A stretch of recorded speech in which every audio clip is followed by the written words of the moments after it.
오늘 말씀은 사도행전 8장 26절부터 마지막 절까지 있는 말씀인데요.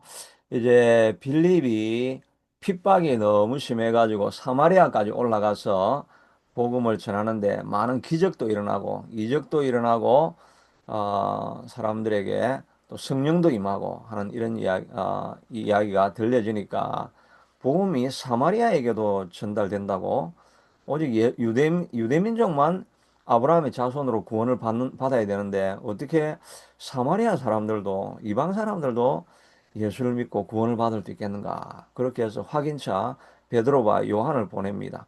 가서 보니까 그들이 다 말씀을 받고 예수를 믿기로 결단한 사람들이 일어나는 것입니다.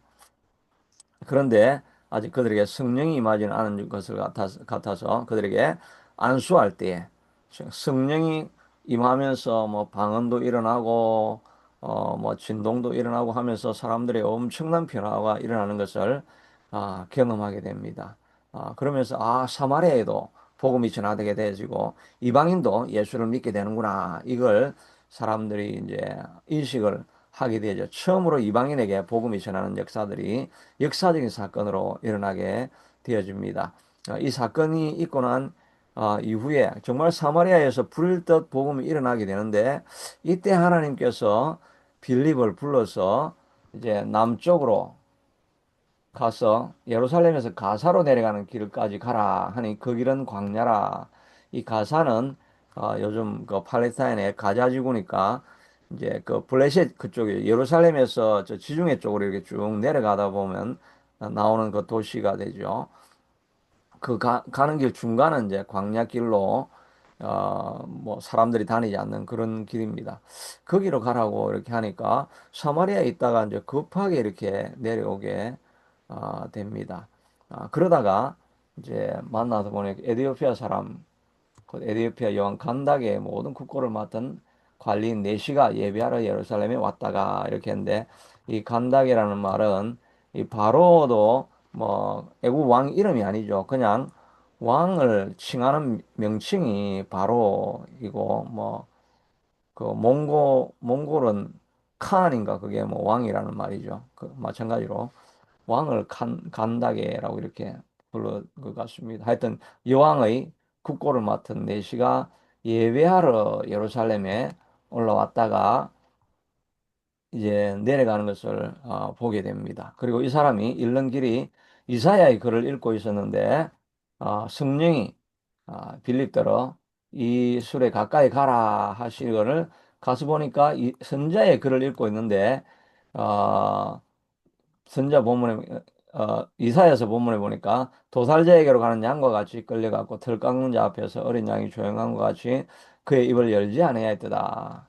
그가 굴욕을 당했을 때도 공정한 재판도 받지 아니하였으니 누가 그 세대를 말하리요. 그의 생명이 땅에서 빼앗김이로다 하였거늘 하는 이 이사야서 여기 보면은 이사야서 53장 7절 이하에 있는 이 말씀을 이제 찾아서 읽고 있는 것입니다.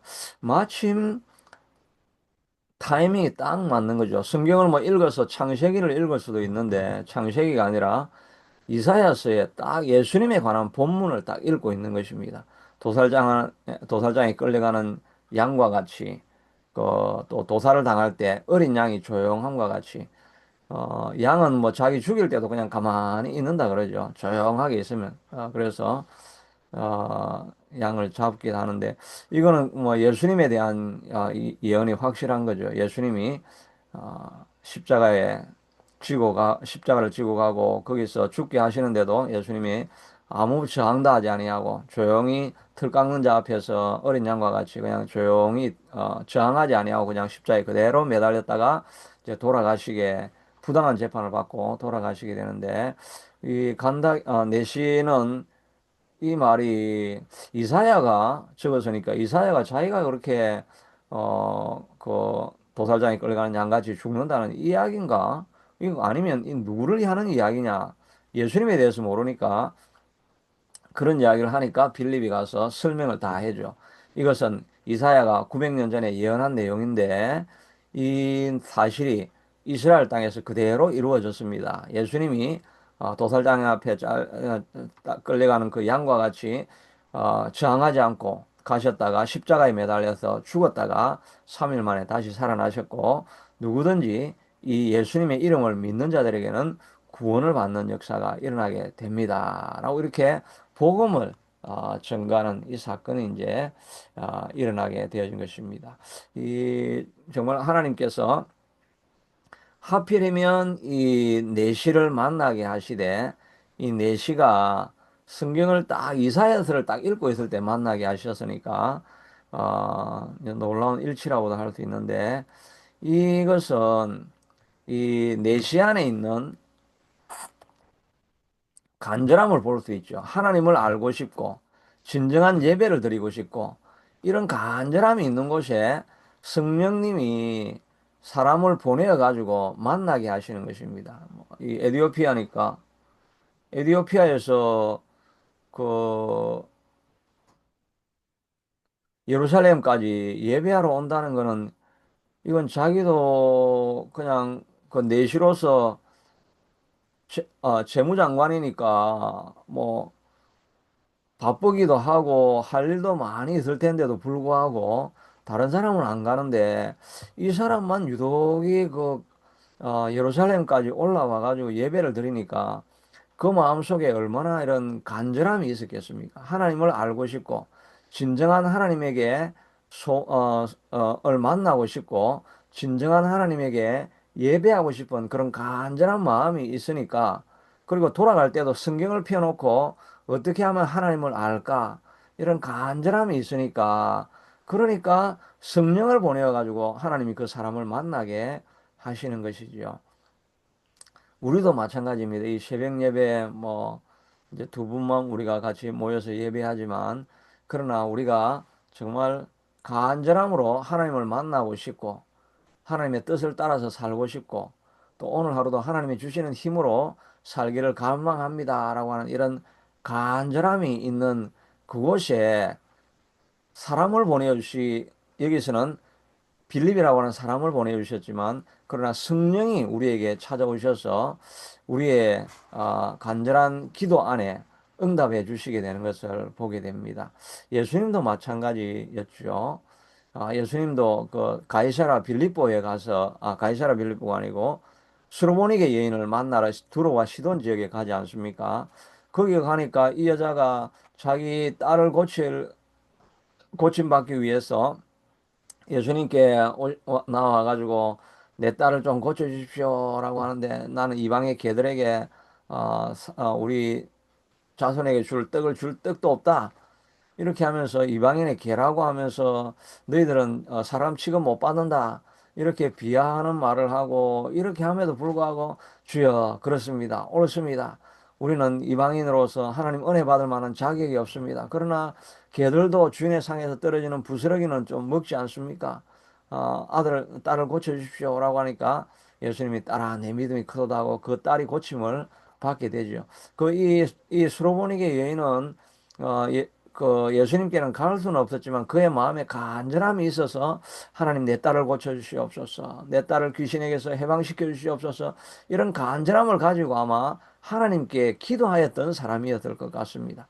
그러니까 예수님이 찾아가니까 정말 지푸라기도 붙잡는 심정으로 내 딸을 좀 고쳐주십시오라고 하는 그런 간절함이 있으니까 뭐라고 예수님이 말씀하시던 고쳐달라고, 그렇게 예수님을 붙잡으니까 예수님이 고쳐주셨는데, 그런 간절함이 이 여인에게 있었던 것을 보게 되지요. 또 고넬료의 집에도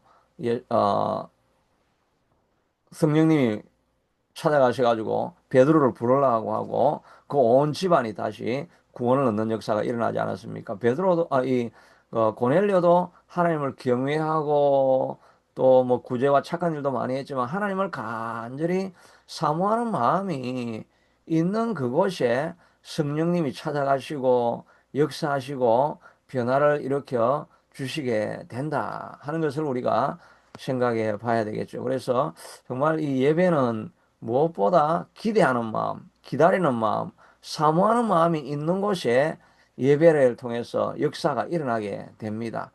혈루병 여인도 정말 간절한 마음이 있었죠. 예수님이 옷자락만 만지면 구원을 얻을 수 있을 텐데 하니까 그 부정한 몸을 가지고도 사람을 해치고 가서 그 힘없는 여자가 예수님의 옷자락을 딱 붙잡는 순간에 하나님의 능력이 흘러가고 그 사람이 구원을 받습니다. 많은 사람들이 예수님을 터치했지만 역사가 나타나지 않았지만 이 여인 간절함을 가지고 예수님께 찾아가서 붙드는 그 한 사람을 통해서는 하나님께서 능력을 행사해 주시게 된다 하는 것을 말씀해 주고 있습니다. 예수님도 우리에게 부탁하시기를 너희가 환난 날에 구약에서는 너는 환난 날에 내게 부르짖으라. 또 이를 이루시는 여호와 그가 지어 성취하시는 여호와가 이르노라. 너는 내게로 와서 부르짖으라. 그냥 구하라고 하지 않고 부르짖으라.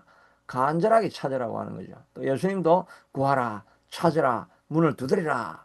이렇게 간절하게 하나님을 찾고 있으면 하나님께서 어떤 역사든지 일어나게 만들어 주실 줄로 믿습니다.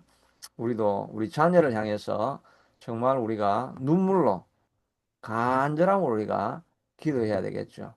어거스틴도 자기 엄마 모니카가 그 간절함으로 그 아들을 쫓아다니면서 로마로 가면 로마로 가고 거기서 끝까지 어, 그 아들을 위해서 눈물로 기도했다고 하죠. 엄마가 기도한 자리에는 항상 눈물이 가득했다고 이 어거스틴이 고백을 하지 않습니까? 이런 간절함을 가지고 우리가 하나님 앞에 기도하면 자녀들도 주님께 돌아오지 않겠는가 하는 생각을 하면서 저도 정말 좀 간절한 마음으로 자녀를 위해서 기도하는 일이 필요하겠다 생각이 들고 또 이 웨이메이커 교회도 너무나 뭐 정말 척박한 상황이지만 그래도 정말 간절한 마음으로 제가 이 내시와 같이 정말 예수님을 찾고 하나님께 진정으로 예배하기를 갈망합니다. 그런 간절한 마음으로 어제 말한 것처럼 이 내가 명예에 대한 인기에 대한 이런 욕심을 다 내려놓고 또 돈과 물질에 대한 욕심도 다 내려놓고 오직 나로 말미암아 예수님이 높아지기를 원하시고 왕이신 우리 하나님이 높임을 받아주기를 원하시고 왕이신 우리 하나님이 온 세계 만민에게 칭송받고 찬양받는 그것을 내가 너무나 사모하고 갈망합니다. 이 마음으로 예배하려고 한다고 한다면 주의 성령님이 예배하는 자리에 임하여 주시고 역사가 나타나고 변화가 일어나고 오는 사람들이 하나님의 임재를 경험하는 그런 예배가 될 것이라는 생각을 해보게 되면서 정말 간절함으로 구하고 찾고 문을 두드리는 마음으로 온전한 예배를 하나님 앞에 드려야 되겠다는 그런 생각을 해보게 됩니다. 그리고 이 구원이 일어나기 위해서는 바로 이 그 빌립의 순종이 있다는 것을 우리가 알 수 있게 되겠죠. 이 사마리아에서 많은 사역이 일어나고 있고, 그러면 이제 거기에서 우리가 보통 그렇게 하지 않습니까? 이제 개척할 때 너무나 어렵고 힘들다가 안정이 되어지고 이렇게 하면 이제 거기서 안주하게 되는 이런 일이 있는데, 이 빌립은 사마리아에서 사역이 잘 되고 있었지만 성령님이 사마리아에서 쭉 내려와 가지고 예루살렘을 지나 가지고 그 광야길로 가라. 광야에 아무도 없는데 갑자기 왜 부르십니까? 이 사마리아에 지금 믿는 자들이 막 일어나서 교육도 해야 되고 양육도 해야 되고 뭐 이런 일이 많이 있는데 왜 나를 이렇게 또 광야로 부르십니까? 그렇게 질문할 수도 있지만 그러나 하나님께서 부르시는 곳에 우리가 찾아가서 순종하고 나아갈 때 이제 한 사람을 만나게 되는 거죠. 사마리아에는 수많은 사람들이 역사가 일어나는데 하나님이 불러가지고 이 한 사람을 만나러 가라라고 이렇게 말하지 않습니까? 정말 그 우리는 우리 전도사님 한 사람이 여기 계셔가지고 이 예배를 지금 살려주는 것 아니겠습니까? 또 우리 서정훈 전사님이 아무 일도 안 하시는 것 같지만은 엄청난 일을 하고 계십니다. 아멘. 지금 엄청난 일을, 놀라운 일을 하시고 계시는 것입니다. 이 예배를 하나 붙들고 가고 있게 하는 이것이 이것보다 놀라운 일이 없는 것입니다. 이 일을 통해서 또 제가 예배할 수 있어서 제가 힘을 얻고 그런 저를 통해서 교회가 세워지고 또 성장하게 된다고 한다면 모든 원동력은 바로 그 전도사님의 자리 지킴, 이 사역 때문에 이런 역사가 일어나게 될 줄로 믿습니다. 저도 마찬가지로 한 사람을 바라보고 목회를 해야지, 이 뭐 많은 군중이 몰려올 것을 기대하고, 구름대 같은 백성이 몰려올 것을, 이런 걸 기대하고 꿈꾸는 게 아니고, 옛날에는 그런 기도를 참 많이 했지만, 그게 아니라 한 사람, 주어진 한 사람을 위해서 최선을 다하고, 특별히 뭐 저는 한 사람이래봐야 다른 사람이 없고, 우리 가족입니다. 우리 가족에 나는 요즘은 지금 늘 생각하기는 나는 우리 자녀는 내 승교지다. 이 자녀를 위해서 눈물 뿌리고 기도하고 한 사람을 세워가는 이 일을 하게 하려고 또 이렇게 예수 그리스도를 떠나 있는 사람도 만들고 이렇게 하신 것이 아니겠는가? 정말 순교지라는 마음을 가지고 내 가정을 위해서 기도하고 내 삶을 변화시키고 이런 사역을 감당해야 되겠다는 생각을 하고 있는데 멀리 갈 것 없이 정말 자기 가정을 돌아보고 또 할 수 있으면 한 사람을 붙잡고 간절히 기도할 때 한 사람이 변화될 때 결국은 전 교회가 변화되는 이런 역사가 일어날 것이다 하는 생각을 하면서 어떻게 하든지 내게 주어진 한 사람이 있다고 한다면 온전함으로 계속해서 섬겨가는 일을 위해서 한번 도전을 가지고 그런 마음으로 돌봐야 되겠다는 그런 생각을 해보게 됩니다. 전화했던 이 웨이메이커 교회, 이 교회를 위해서 정말 온 힘을 다해서 아무도 모이지 않는 예배지만 그러나 거기서도 정말 하나님과 함께 드리는 그런 예배를 계속해서 해나가고 기도해 나가면 하나님은 역사를 일으켜 주시게 될 줄로 믿습니다. 빌립은 이 일을 끝까지 순종하다가 이제 이 내시가 돌아가가지고 에디오피아가 기독교 국가잖아요. 다른 나라는 기독교 국가가 아닌데 이 북아프리카의 유일한 기독교 국가가 이 에디오피아였습니다. 에디오피아에서 나중에 우리 한국에 어, 6.25 전쟁 때 파병도 해주고 그렇게 하지 않았습니까? 지금은 뭐 혼합 종교로 많이 바뀌었겠지만 하여튼 거기에 기독교가 있었던 걸 이 내시가 가가지고 민족을 변화시킨 거죠. 이 조그만 한 사람을 광야에서 만나게 했는데 이 한 사람이 큰 나라를 변화시키는 역사가 일어났던 것을 우리가 보면 주어진 작은 한 사람에게 최선을 다하는 것. 이거 제가 제일 못하는 일인데 이 일을 위해서 헌신할 때 하나님이 역사하게 해주실 줄로 믿습니다. 그리고 나서 아소도라고 하는 이런 블레셋에 있는 도시입니다. 그리고 가이사라 이것도 다 그 지중해 연안에 있는 그 도시를 가면서 계속해서 복음 전파하는 사역을 빌립은 하다가 나중에 순교하게 되는데 우리도 남은 우리의 생애는 계속해서 복음 전가하는데 쓰임 받는 저와 우리 모두가 될 수 있게 되기를 축복합니다.